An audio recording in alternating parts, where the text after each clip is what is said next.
Hello, you're listening to Environmental Soup through the facilities of Trent Radio, and I'm broadcasting online on my YouTube channel as well. Today I will talk about Donald Trump and the US and look at some of the environmental deregulation happening in that country. And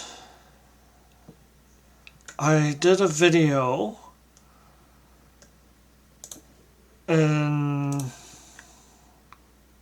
called A Look at Trump's Executive Orders and the Environment from February 1st, 2025. So I will look at action, or do my best to look at action after February 1st, 2025.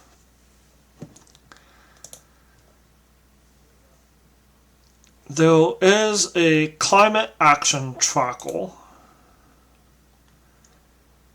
and I'm just going to switch my screen. And the US is ranked as highly inefficient, which will reach a 4 degrees Celsius world. The impact on not achieving climate goals is increased drought, increased heat waves, increased natural disasters, and which will result in increased deaths. And it will also have a huge impact on the wildlife, as well as people.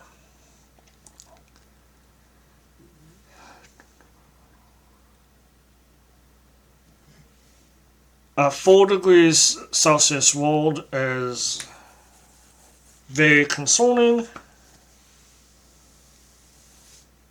The goal for the Paris Agreement is 1.5, which the US has dropped out of.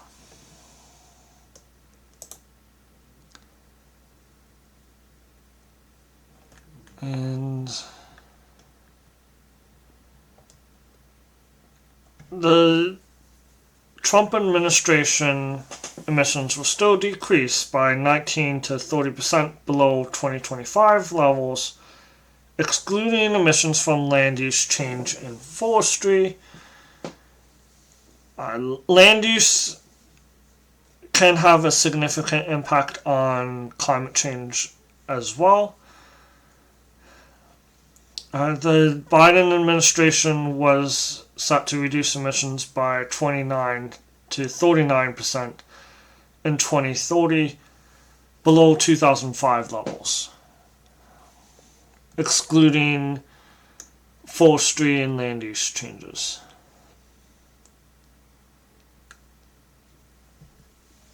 Under the Trump administration, oil and gas is set to increase, and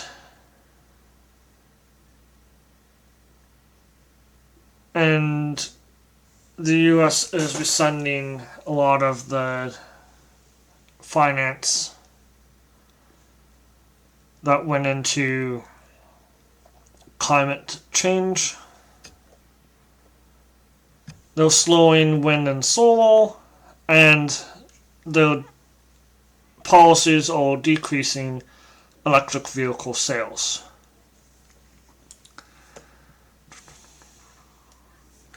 Buildings are a significant part of emissions. They represent about a third of greenhouse gases, and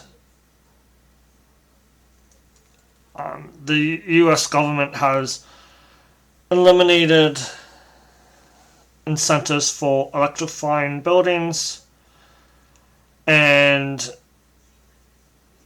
for energy efficiency.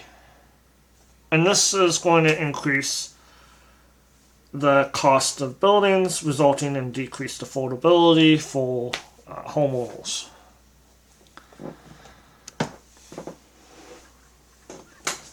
Even under the Biden administration, climate policies were inefficient. And I found a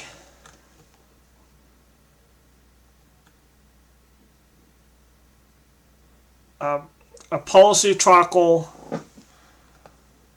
by NODC.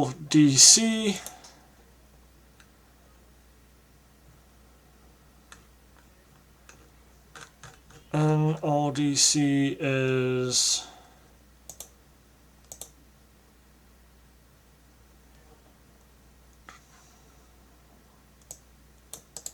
look up what NODC stands for.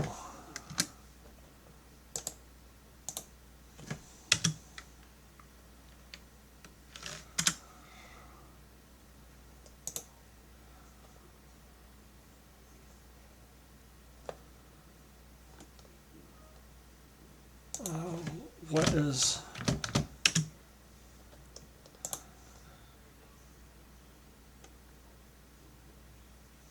Natural Resources Defense Council. And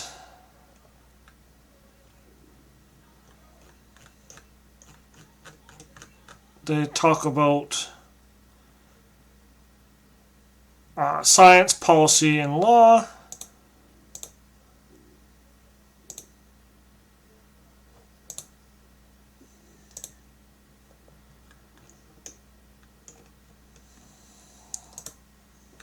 And they have a bunch of changes. They track the changes on climate change, climate adaptation,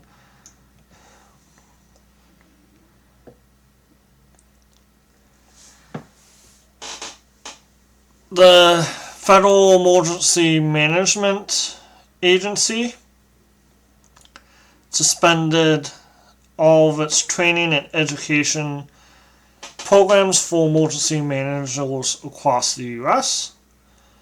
in March 2026.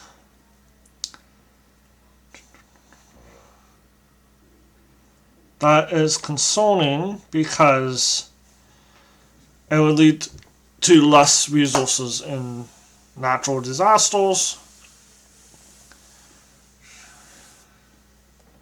They're cutting FEMA and shifting costs onto states, and they're responsible for assisting after a natural disaster.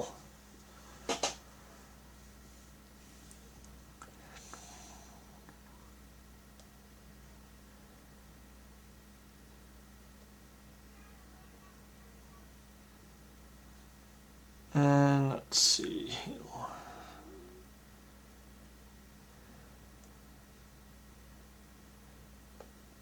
Yeah, some of the staff will have been fired after criticizing the leadership.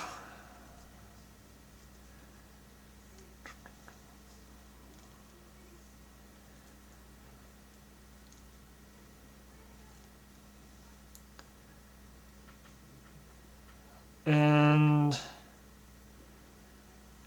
in July 2025, the Trump administration said it was canceling $4.1 billion Building Resilient Infrastructure and Communities program, which is an incentive for climate and disaster preparedness. A judge blocked that cancellation.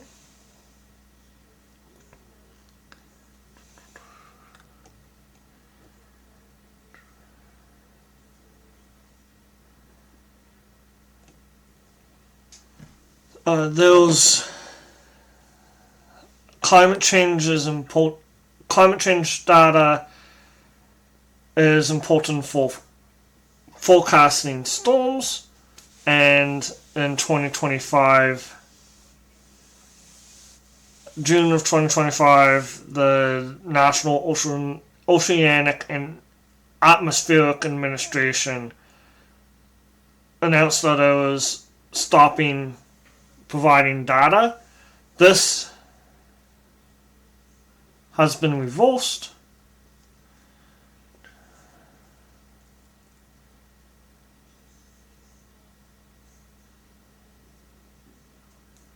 And then there was reversal of an advisory bulletin which required pipeline operators to update inspection and maintenance plans to address vented and fugitive methane emissions. Methane is a greenhouse gas emissions that's more potent than carbon dioxide.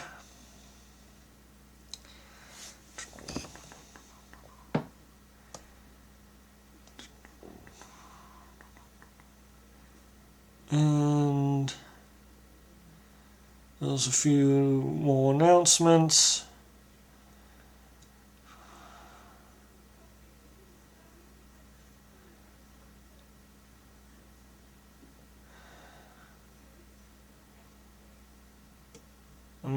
More announcements. Agency memo.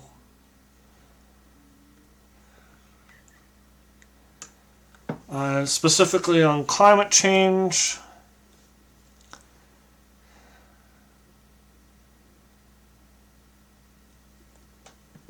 Trump is proposing to end climate disclosure rules for publicly traded companies, which relate to climate-related risks, carbon emissions,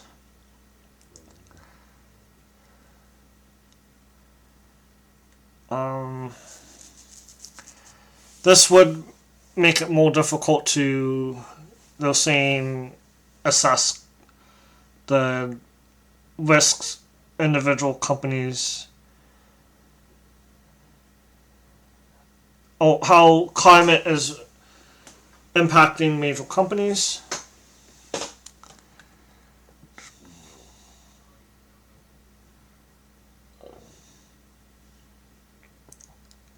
And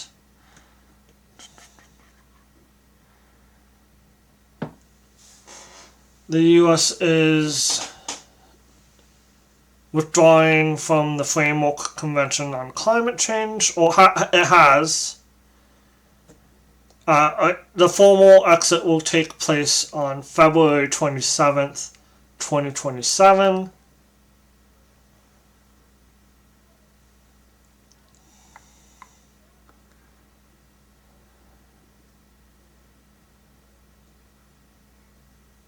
In February, they pressured countries to oppose a UN resolution from Vanuatu that called on countries to take legally binding climate action.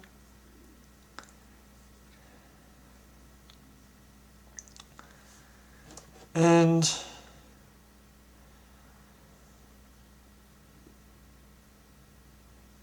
the US left the Paris Agreement in January 2026.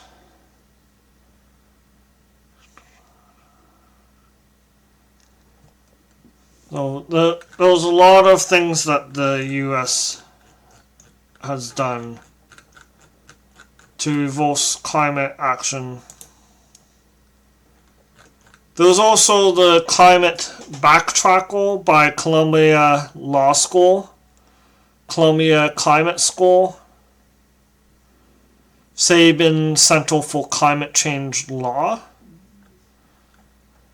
And this lists all the steps taken by the Trump-Vance administration to scale back or eliminate federal climate mitigation and adoption measures. And it's linked to a database of climate change regulations related news, and the climate deregulation tracker covering the first Trump administration, and the climate re-regulation tracker covering the Biden administration. So I'll pull from some of these.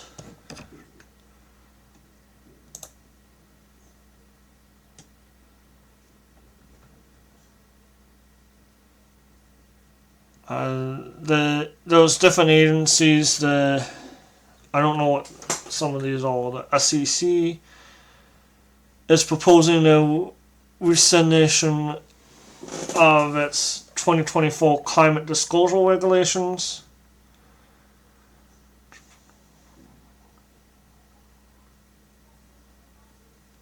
There was blanket certification for gas pipeline construction.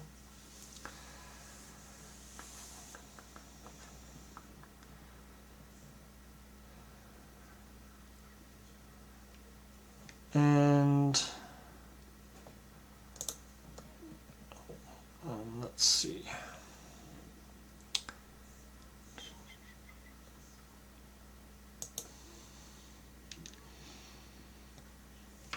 The main point that I'm making is that the Trump administration has changed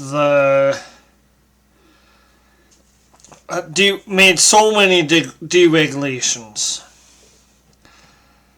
that the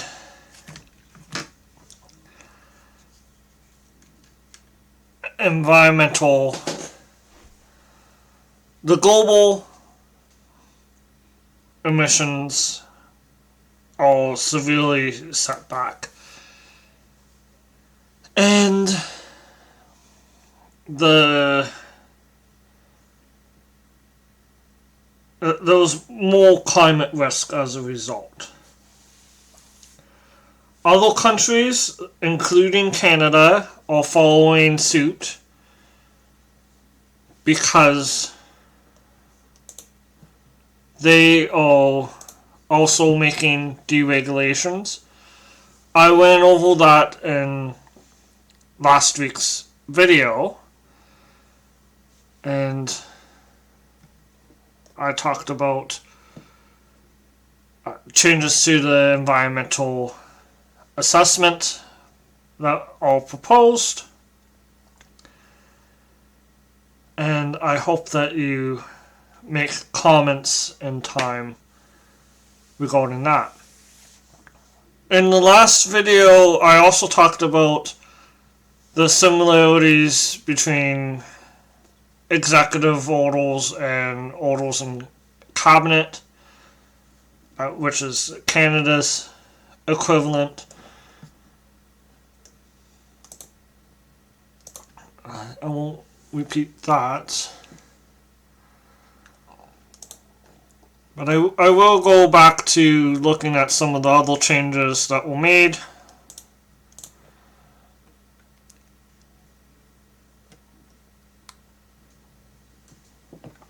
There's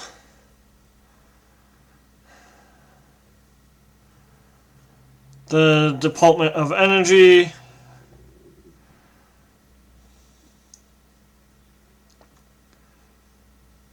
They revised regulations under the Energy Policy and Conservation Act, which exempted external power supplies sold as service or spare parts, eliminating annual reporting requirements.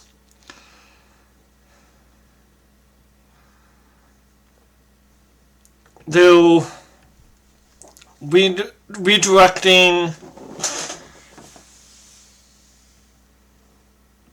funds from offshore wind to fossil fuel development.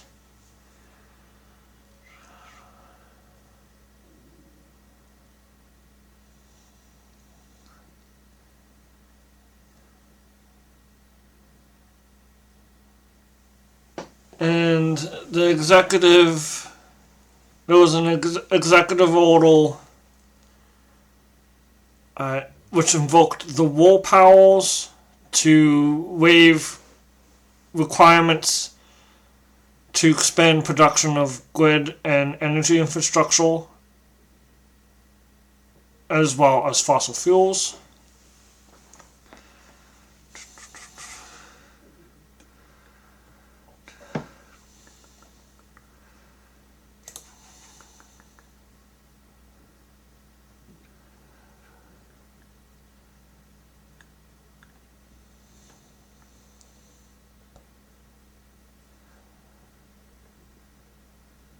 And I also made a video about plastic straws in Trump.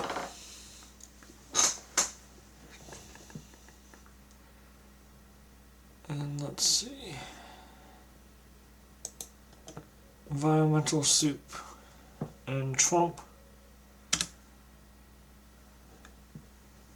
I have out 2 videos.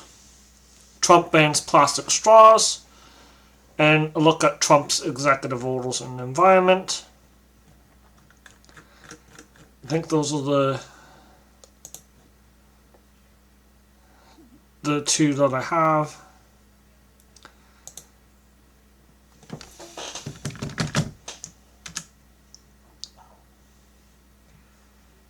And I'm just going to look at any recent news.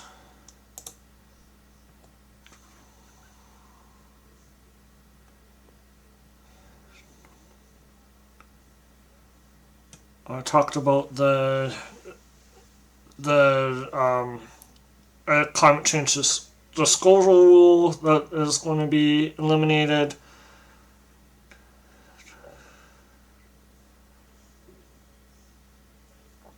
There was a recent chemical disaster in California where a lot of people had to be evacuated recently.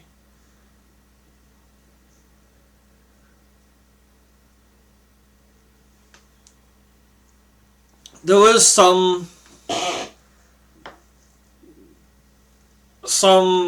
good news. Well, the worst case climate scenario is retiring. It is retiring, but it was never going to happen in the first place.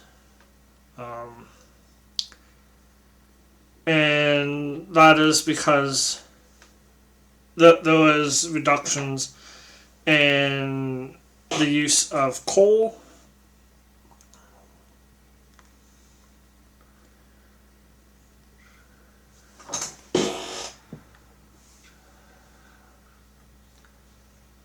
Let's see, other news.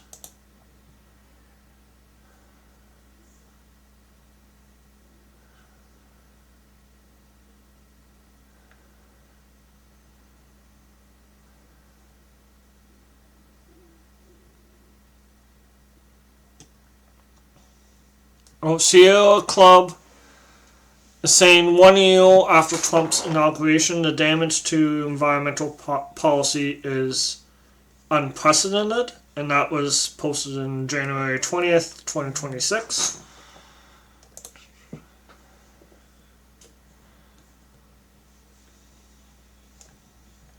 And they're saying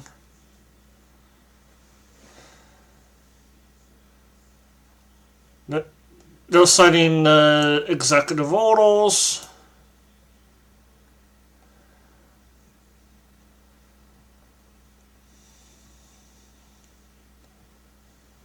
And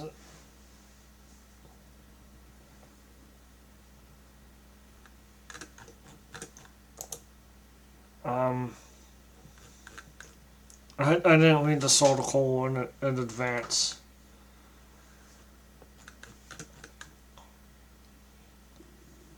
It's almost like the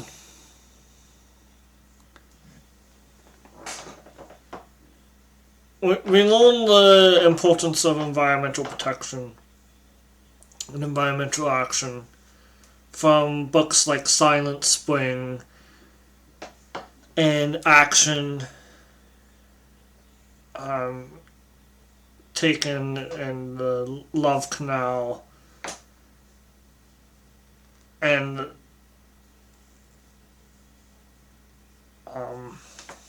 environment like citizen-led science, citizen-led activism.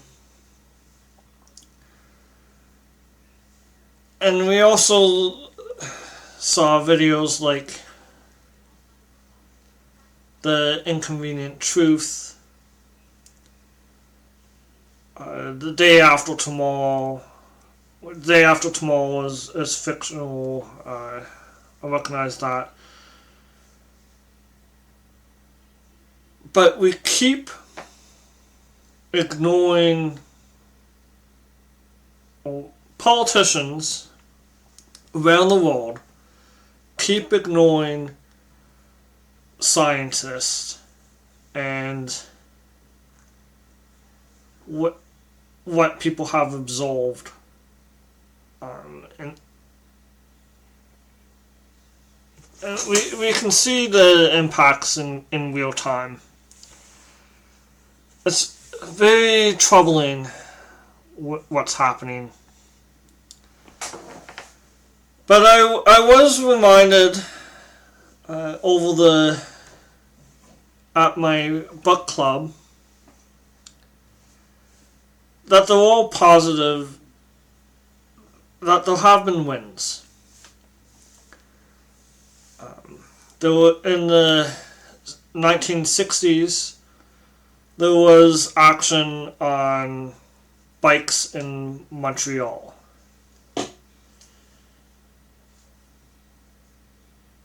Bikes will not... There was no way to cross bridges in Montreal by bike until there was action and sit-ins and now bikes are a big part of Montreal culture.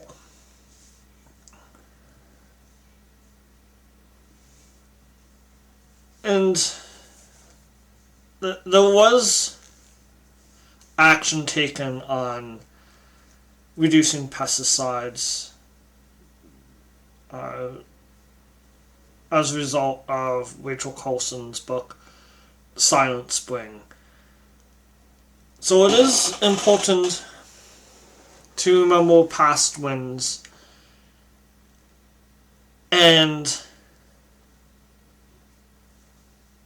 plan for current wins as well as to take action when things are going in the wrong way. We can make change, including by writing to government officials about climate change. Wherever you are, whether you're in Canada, the US, Europe, Africa, Asia, South America. I hope that you have a good rest of your week, and I will be back next week with a different episode of Environmental Soup. Thank you for listening.